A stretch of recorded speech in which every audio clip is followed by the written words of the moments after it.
So what I want to do here is have a discussion about Magneto, one of Marvel's most popular and important villains. And what I'm hoping is that by the end of this video, you're going to have a strong understanding of who Magneto is, the events that have shaped his personality and philosophy, and his motivations for doing morally questionable or outright evil things.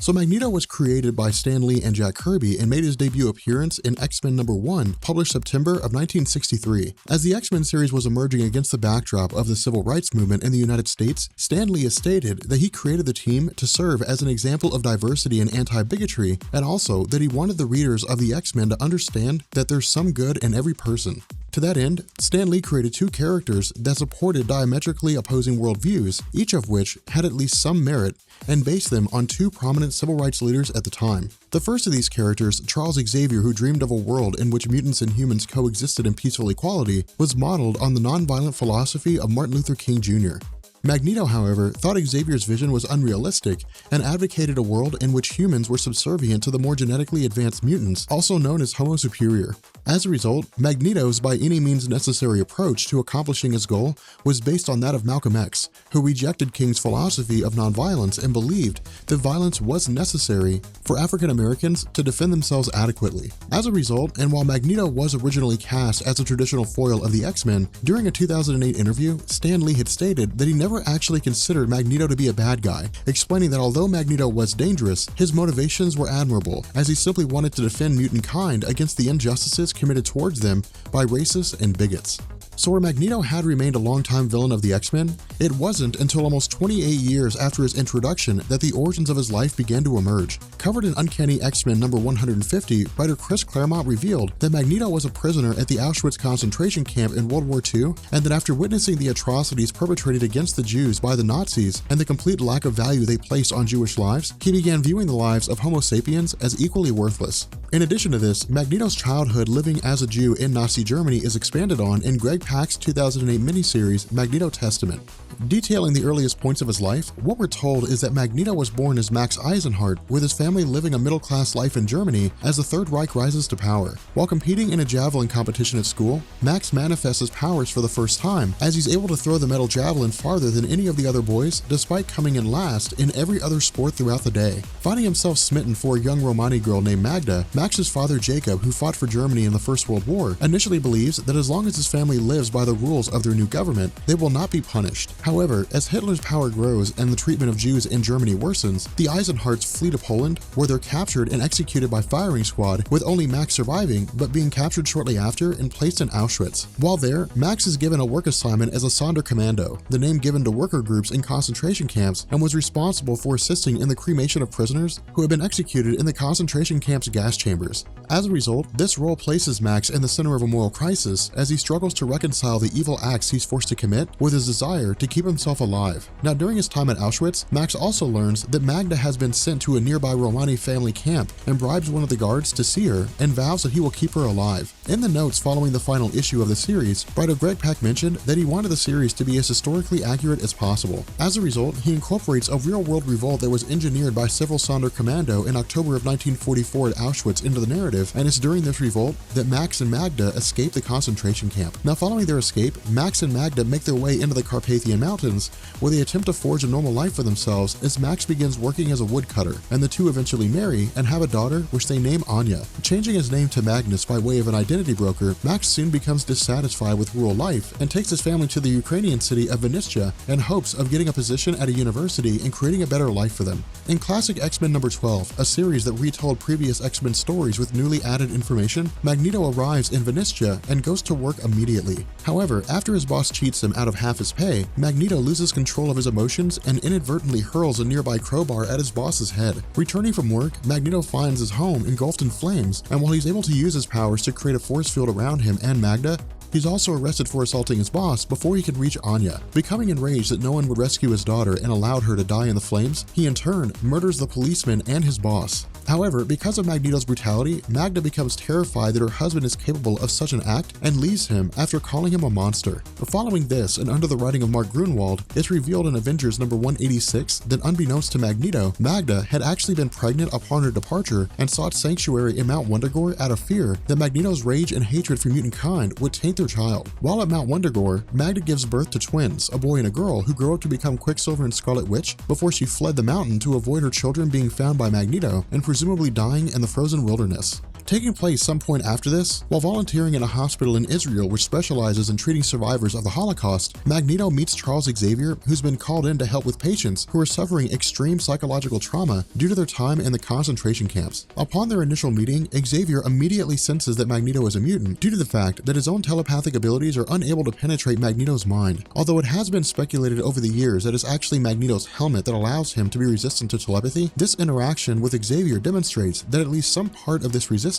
is inherent to Magneto's power set, as it occurs well before Magneto acquires that helmet. Over the course of the next several weeks, Magneto and Xavier forge a friendship, although they do find themselves at odds over several conflicting worldviews, as Magneto tells Xavier that the only way for the mutant race to survive is to exercise dominance over humans, and they go their separate ways after teaming up to defeat Hydra, who attacked the hospital where they were working. Going forward with a firm control of his mutant ability to manipulate the force of magnetism, Magneto was still determined to establish mutant dominance throughout the world, planning to show humanity that they were essentially inferior to mutants by sabotaging a planned rocket launch and taking over the military base in Cape Citadel. His efforts, however, were stopped by Magneto's first generation of X-Men, but Magneto uses a magnetic force field to escape before being captured. Following this, and in response to the X-Men team, with issue number 4, Magneto reappeared after having founded the Brotherhood of Evil Mutants, which consists of Toad, Mastermind, and Magneto's children Quicksilver and Scarlet Witch, who remained unaware of their lineage to Magneto himself. Stealing a battleship and using it along with Mastermind's power to create psychic illusions to take over the South American nation of Santa Marco, after the X-Men learned of Magneto's conquest, they traveled to Santa Marco to free the people from Magneto's rule. Something I'd also like you to take note of is that these are the type of exploits that would typify Magneto's place in the Marvel Universe for about a decade after his debut in 1963. Under the writing of Stan Lee and eventually Roy Thomas, Magneto would play the traditional villain role, periodically serving as a foil of the X-Men, as well as sometimes to the Avengers and the Inhumans, but is routinely defeated each time. That said, the next major development in Magneto's character occurs in the pages of Defenders number 15 and 16, written by Lynn Wein and drawn by artist Sal Buscema, when he creates a being known as Alpha, the ultimate mutant, using alien technology he found beneath the Earth's surface after being imprisoned in the Earth's core by the Avengers. Initially, Alpha lacks any measurable intelligence of his own, but possesses abilities such as telekinesis, teleportation, and matter transmogrification, and simply serves as a pawn controlled by Magneto. However, Alpha soon possesses a rapid increasing intellect and becomes self-aware in a matter of hours. Eventually, Professor X is able to convince Alpha to use his telepathy to search the true motives of Magneto and the Defenders, and once Alpha realizes that it is in fact Magneto who's evil, he turns on his former master and transforms him and the rest of the Brotherhood into infants so that they can start their lives over, pursuing a path of good as opposed to evil. To this end, the infant Magneto is taken by Maura McTaggart, a former girlfriend of Professor X, until he's restored to adulthood by Eric the Red in X-Men number 104 using Shi'ar technology as part of Chris Claremont's lead-up to the Phoenix Saga. However, instead of simply being restored to his previous form, Magneto is returned to his peak of physical condition, which explains why he appears to be younger than his timeline suggests that he should be. Fast forwarding a bit to Uncanny X-Men number 150, with Chris Claremont coming on board as writer in an effort to relaunch the unpopular series, because Claremont viewed the X-Men as being in desperate need of character development, Magneto, like nearly all of the X-Men, was expanded on and modified. In this issue, Magneto nearly kills the 14-year-old Kitty Pryde by sending an electric shock through her body. Believing that he's murdered a child in the name of accomplishing his goal of world domination and human enslavement, Magneto is overcome with remorse when he realizes the harm that his actions are doing to those he supposedly dedicated his life to helping. As a result, this revelation would represent the first step in what would become a prominent theme in the subsequent development of Magneto's character, as he would continually flirt with the line between villain and anti-hero through the next several years. In addition to this, in Vision and Scarlet Witch number 4, which focus on the lives of his title characters following their marriage, Magneto discovers that his former lackeys Quicksilver and Scarlet Witch are actually his children, and also discovers that Quicksilver has a daughter.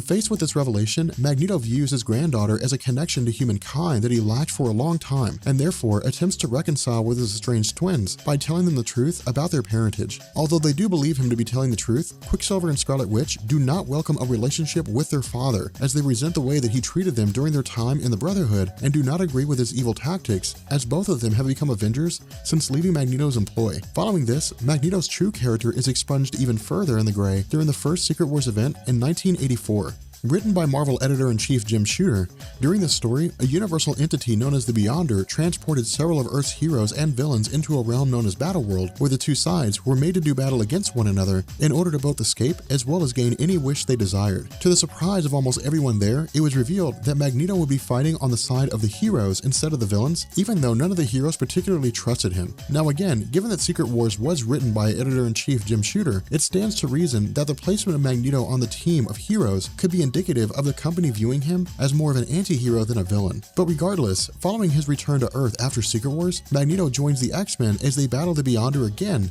and even takes on a role as leader and mentor of the New Mutants. In Uncanny X-Men number 200, Magneto turns himself over to authorities to stand trial for his past misdeeds. While Magneto is cleared of all charges due to his reformation into an effectively new person, during the trial, Magneto is attacked by the twin daughters of Baron von Strucker, and in the ensuing battle, Professor X is injured so severely that he must be taken to outer space like Lilandra of the Shi'ar Empire to heal. And so in Xavier's absence, Magneto steps into the role as headmaster of the Xavier School. During this time of apparent reform into a hero, Magneto's relationship with his children Quicksilver and Scarlet Witch also improves, as they witness him trying to make a positive change in his life by leaving his villainous ways behind. During a 2013 interview with Unleash the Fanboy, Chris Claremont had stated that it was Magneto's interactions with the X-Men that changed him, and that Magneto making the conscious choice to embrace Xavier's dream of mutants and humans was meant to illustrate significant growth by the character. However, he expressed his belief that the nature of comic book publishing makes it hard for any character to experience real permanent growth, as editors preferred Magneto as a classic villain instead of a complex anti-hero that Chris Claremont had evolved him into. This particular revelation by Chris Claremont explains Magneto's gradual descent back into villainy that would occur as his tenure as leader of the New Mutants begins to turn sour with the defections of Sunspot and Warlock after learning of Magneto's involvement with the Hellfire Club, as well as Cypher's death at the hands of Cameron Hodge. Now, in order to escape the inner turmoil that has plagued him for years, Magneto seeks seclusion in Asteroid M, a base he had constructed for himself on an asteroid in Earth's orbit. Coinciding with the launch of X-Men Volume 2 and Chris Claremont and Jim Lee taking over the title, Magneto is then approached by a group of mutants known as the Acolytes who swear their loyalty to him. Where Magneto attempts to make Asteroid M a safe location for all mutants and even takes measurements to defend himself by equipping the base with nuclear missiles, the X-Men attack Asteroid M, motivated by Magneto's kidnapping of Moira McTaggart after he learns that she altered his DNA when he was in his infant stage under her care. During this battle, Wolverine lunges at Magneto in an attempt to kill him, but Magneto is able to use his powers to stop Wolverine thanks to his adamantium skeleton. Taking place during an event called Fatal Attractions, which led up to the events of the Onslaught saga, Magneto does not stop with subduing Wolverine, and instead proceeds to use his powers over magnetism to rip the adamantium out of Wolverine's body. Enraged, Professor X launches a psychic attack at Magneto so powerful that it renders him in a comatose state. Following this, Magneto is later awoken from his coma by Astra, one of his former recruits to the Brotherhood, who now wants to see Magneto dead. Before she wakes him up, however, Astra clones Magneto. This clone would become known as Joseph and would later battle Magneto alongside the X-Men. But after waking Magneto and restoring all of his powers and memories, Astra unsuccessfully tries to kill him. Leading into X-Men Volume 2, issue number 87, written by Fabian Nicieza, Magneto is able to build a machine that increases his power levels and uses it to destroy the polar magnetic fields. Where the X-Men were able to defeat Magneto with his clone Joseph dying in the process, the United Nations would ultimately give Magneto the island nation of Genosha to rule as a sovereign state for mutants, which he would use alongside Quicksilver, his former acolyte Fabian Cortez, and his daughter Lorna Dane, better known as Polaris. While Genosha's former rulers rise up to protest Magneto taking over their homeland, all of them are successfully crushed by Magneto's forces. And so with Magneto firmly in control, Genosha would soon become the mutant utopia that he dreamed of, as it attracts mutants from around the world who sought to live their lives free of hatred and discrimination by humans.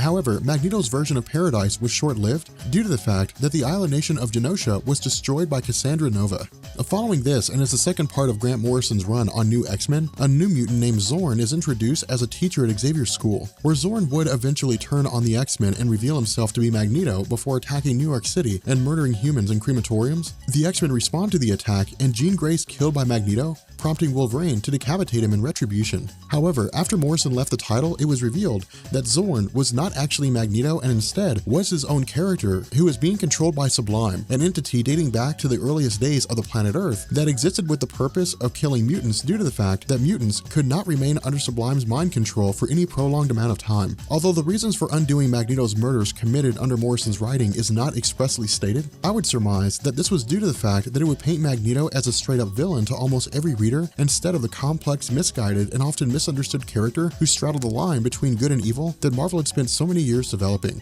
As a result, the real Magneto remained on Genosha following Cassandra Nova's Sentinel attack and soon found help from Charles Xavier in rebuilding the mutant utopia. Where Magneto and Xavier stayed on Genosha recruiting survivors of the attack and laying low due to the public's belief that Magneto had been responsible for the attacks in New York, Magneto is drawn out of hiding upon seeing news footage of several Avengers dead at the hands of the Scarlet Witch, leading into the events of Avengers Disassembled and eventually House of M, where Magneto is able to convince Captain America to relinquish custody of Wanda. Once he takes her to Genosha, Xavier keeps her telepathically sedated. During Brian Michael Bendis' event House of M, Quicksilver influences Wanda to create a reality where mutants rule over humans and Magneto as their leader, fulfilling the dream that he'd had during his time with the Brotherhood of Evil Mutants. The only X-Man who remembers the way things used to be is Wolverine, who with the help of a mutant named Layla Miller, restores the memories of the rest of the world's mutants who attack Magneto, believing him to be the one responsible for tampering with their memories. However, once Magneto learns that it was actually Quicksilver who orchestrated the entire situation, Magneto lashes out and kills his own son. In response, Wanda brings her brother back to life and seeks revenge on her father by uttering the phrase, "No more mutants," setting reality back to normal, but stripping 98% of the mutant population of their powers. Following this, while Magneto was forced to endure a life as a normal human, he later regained his powers with the help of the High Evolutionary during writer Matt Fraction's tenure on Uncanny X-Men. After staging a Sentinel attack on the X-Men's base in San Francisco to serve as a diversion to allow High Evolutionary to retrieve an object from the Dreaming Celestial, Magneto is rewarded by having his powers restored to him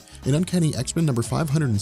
Seeking to bring the mutant community together after the events of House of M, Magneto approaches the X-Men now residing in Utopia off the coast of San Francisco, which was constructed with pieces of Asteroid M, and attempts to join the team. Highly suspicious of his motives, Xavier orders Magneto to leave and launches a psychic attack when he refuses to do so. Cyclops, however, rebukes Xavier and allows Magneto to join the team. Now shortly after this, the X-Men enter a time of inner turmoil that threatens to tear them apart at the seams. During the Schism event written by Jason Aaron, Wolverine and Cyclops find themselves on opposing sides of the debate centered on whether or not students that are training should be kept in dangerous battle situations, with Magneto taking the position that the children should be kept out of harm's way, and Cyclops arguing that the children need to be prepared for battle. As a result of this, the team fractures, with Wolverine taking a team across the country to New York, while Magneto remains at Utopia with Cyclops, Emma Frost, Storm, Namor, Colossus, Magic, Danger, and Hope Summers. Following these events, Magneto fights alongside the rest of the X-Men as they battle the Avengers in 2011's Avengers vs. X-Men event, which centered around Hope Summers and her potential of becoming a harbinger of the Phoenix Force. While the Avengers see the prospect of the Phoenix Force inhabiting Hope as a threat to the entire planet, Magneto and the X-Men see it as a potential rebirth for their species that would restore their number to the pre-House of M levels.